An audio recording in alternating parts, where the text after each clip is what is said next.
So yun, may tanong tayo dito. Bakit minsan mas mabait tayo sa ibang asawa natin kesa sa asawa natin? Real talk lang ha. Oo nga no, napapaisip din. Bakit kaya minsan mas mahabang pasensya natin sa ibang tao kaysa sa asawa natin? Yun nga, totoo yan. Pero para sa ibang tao, bait natin, di ba? Saserve pa tayo, may naon tayo, maingat tayo sa mga word, hiyang-hiya tayo. Pero pagdating sa asawa natin, ibig natin uminit ang ulo at mapikon. At ang masakit doon, hindi naman lagi dahil siya talaga ang problema. Alam mo yun, minsan pagod lang, stress din. Alam mo yun, pero sa kanya mo nabubuhos ang lahat. Lalo na sa'yo, nabubuhos ko rin Oo minsan. nga, siguro kasi kampante tayo na alam natin ng asawa natin, kasama natin araw-araw. Inisip natin, asawa ko naman yan eh. So, intindihan niya ako, yung galit ko, yun nga, minsan dahil sa sobrang kampante na natin sa asawa natin, doon tayo nagiging careless. Yung mga words na pangit, lumalabas ng kusa na lang, di ba?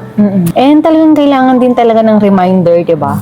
Na hindi porket asawa mo, di ba? Na pwede mo nang kausapin kung paano mo gusto. And asawa mo rin yan, Yes. tao rin yan. And actually, napapagod din yan at nasasaktan. Kung kaya nating maging gentle sa ibang tao, syempre mas dapat kaya nating maging gentle sa mga partner o asawa natin.